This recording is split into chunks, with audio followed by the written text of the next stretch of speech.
Welcome to our presentation of replication of increasing physical activity through self-monitoring, goal setting, and feedback. I'm Mindy Ditzler. I'm Emily Abramson. Stephanie Hadley. Brooklyn Probst. And Haley Sanders.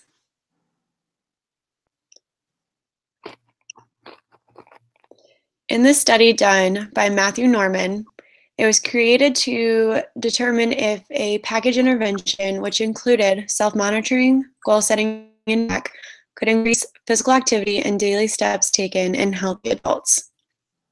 The purpose of it was to see if that package intervention did or did not increase the number of steps taken in physical activity.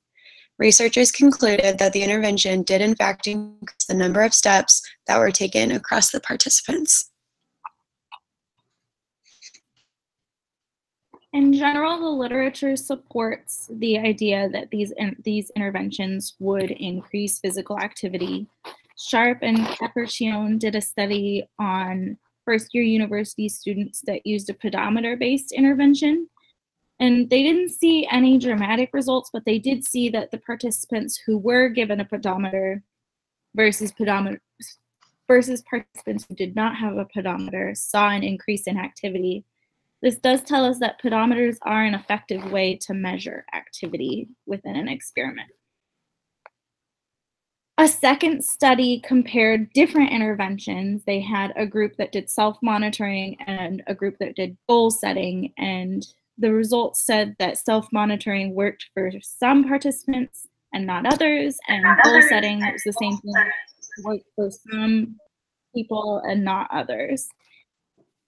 And then neither of the interventions worked for some people. So from here, we can say what would happen if they were combined, like in our study we were replicating, or what would happen if another intervention was added, like feedback. And then a third study looked at increasing exercise participation in people with acquired brain injury using self-recording and reinforcement. So these two interventions together did increase participation for these activities across participants. While our participants do not have brain injuries, we can see if these results generalize across a different group of people. One important thing to note from this study was that participants were able to accurately record their own exercise, which bodes well for our study because our participants are recording their own data, recording and reporting their own data.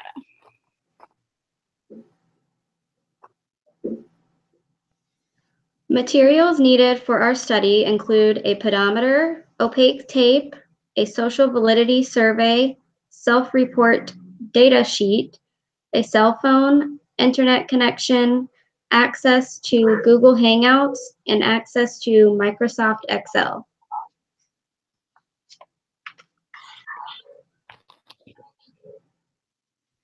In our study, we defined a step as any movement or activity that causes a step to be counted on a pedometer. An example would be taking a step forward and the pedometer reading an increased step. A non-example would be raising one leg but remaining in the same location as the pedometer does not change the step count.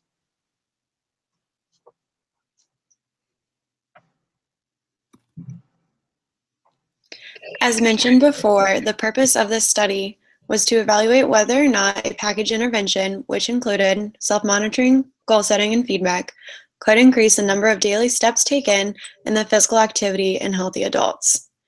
The methodology included using a pedometer with a 7-day memory in order to obtain daily step totals across all experimental phases and permit reliability estimates of the participant-reported step totals.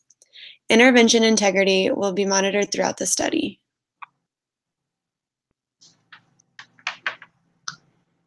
Each group member wore their pedometer each day to track the number of steps taken. At the end of each day, the steps were sent to the group via text message. A permanent product recording system was used to track the number of steps taken each day.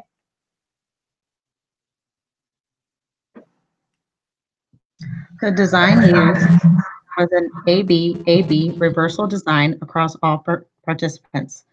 Due to the time allowed for the study, the group was able to return to baseline and reintroduce the intervention phase a second time.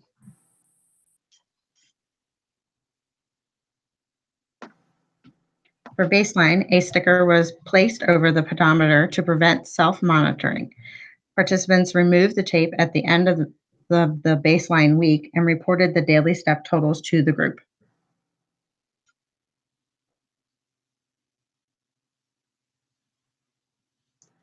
Goal setting was established for intervention 1 by calculating the weekly average from the baseline and setting the goal to the previous week's average. As long as the member met their goal at least 4 days during that week, intervention 2 was increased to intervention 1's average. If the goal was not met, the goal did not increase.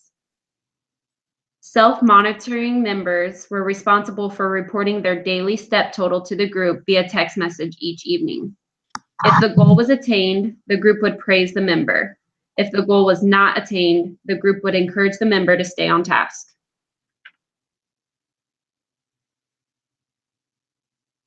During the intervention, reliability checks for participants' reported step totals were conducted each week. Inter-observer agreement was calculated for each day's steps were counted. Participants set their own goals, received daily feedback from peers, and monitored their own progress. For my personal goals and results, during baseline, I ranged from 6,850 to 14,864 steps each day. My average was 10,857. That then became my goal for the first intervention week. The first intervention week, I ranged from 7,543 steps to 15,395 steps. I came shy of my goal. My average was a few steps short of my goal. So I was pretty close, but not quite there. Some of the things that contributed to that are some of the days I did more homework and I'm sitting more or wasn't as busy and running around at work. So my goal became my average for that week, the first week intervention.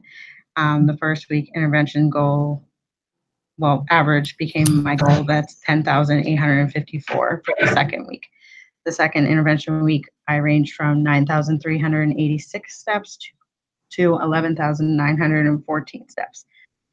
My average decreased a little bit in that week. It went down to 10,416 steps. Overall, I only decreased about 400 steps, but it didn't prove to be effective.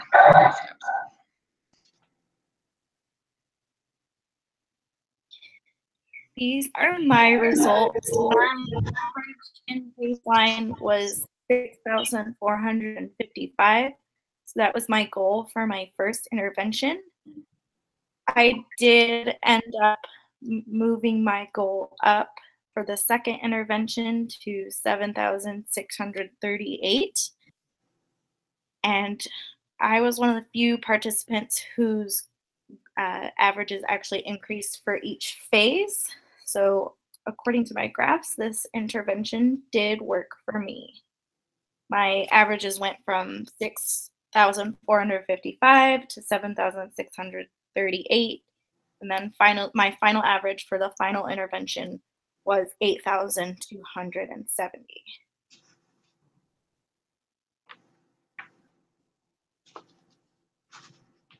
By looking at my graph, you can see that the intervention did not improve my step count. In baseline, my data ranged from about 2,800 to 8,400 steps. In intervention 1, my data ranged from 2,400 to 7,300 steps. And in intervention 2, my data ranged from 3,300 to 7,500 steps. My averages For my average for baseline was 5,744 steps. My intervention 1 average was 5,489 steps. And my intervention 2 average was 5,372 steps.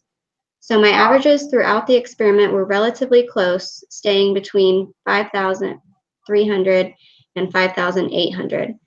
A personal limitation for me was the weather. I do most of my walking outside at work, so the days with a lower step count were indeed the days that it was raining.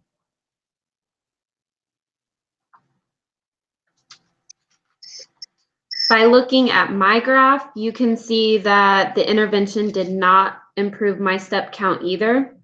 My baseline range was 5,651 to 8,956, making my intervention 1 goal 8,051. I did not meet my goal in intervention 1. My range was 2,726 to 8,297. This made my intervention 2 goal 5,839. I again did not meet this goal, and this made my intervention 2 range 2,318 to 7,089. My intervention 2 average was 5,409. Some limitations that I experienced were occurrences at work that prohibited me making more steps. Changes in the weather. It was either too hot or rainy to go on walks that evening. And on weekends, I was more sedentary, doing homework and relaxing.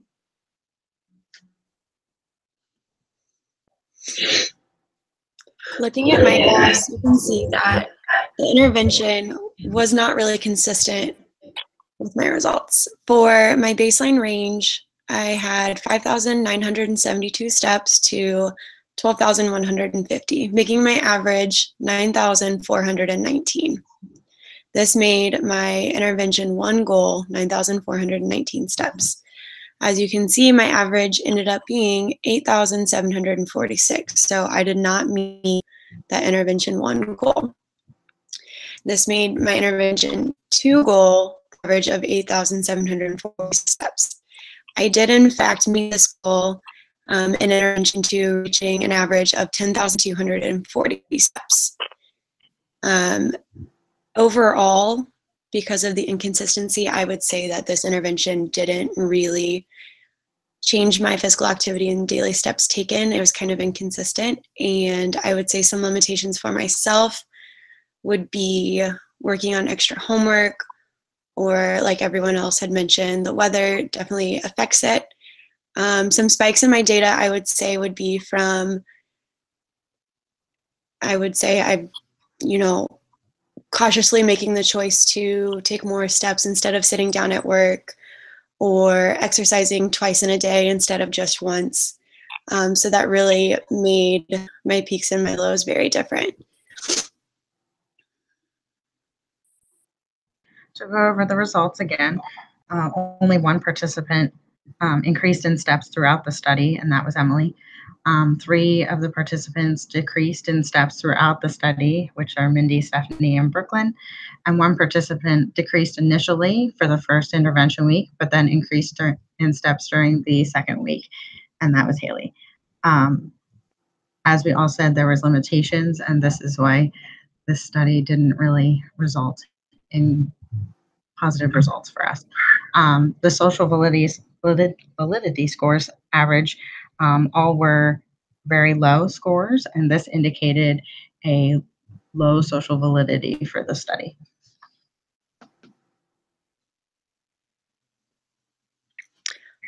For inter-observer reliability, participants exchanged photos with another member of the group every week.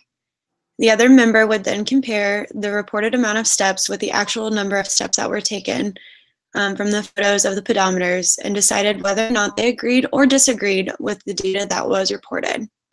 Our agreement scores were calculated using total count IOA, in which the smaller frequency count was divided by the larger count and multiplied by 100 to find the IOA percentage. Results for IOA data for group members was 100% for all members across all of the phases.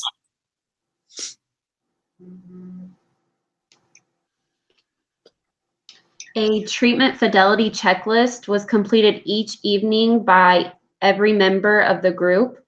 Each member sent a text message of recorded steps and pictures of their pedometer to the group.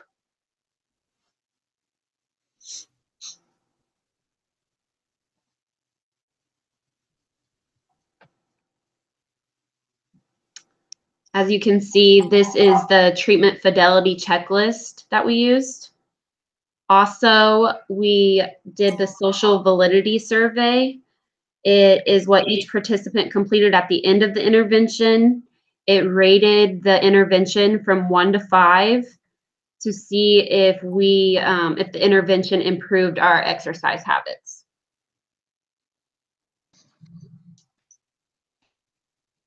There were certain limitations that were unavoidable in this study. We were unable to control for other events in the participants' lives that might have skewed the data. For example, pre-planned events that resulted in higher step counts. They don't count as part of the intervention because they were decisions made before the intervention began. For example, if a participant planned to run a race or go to an amusement park, their step count would likely be higher than it would on a normal day.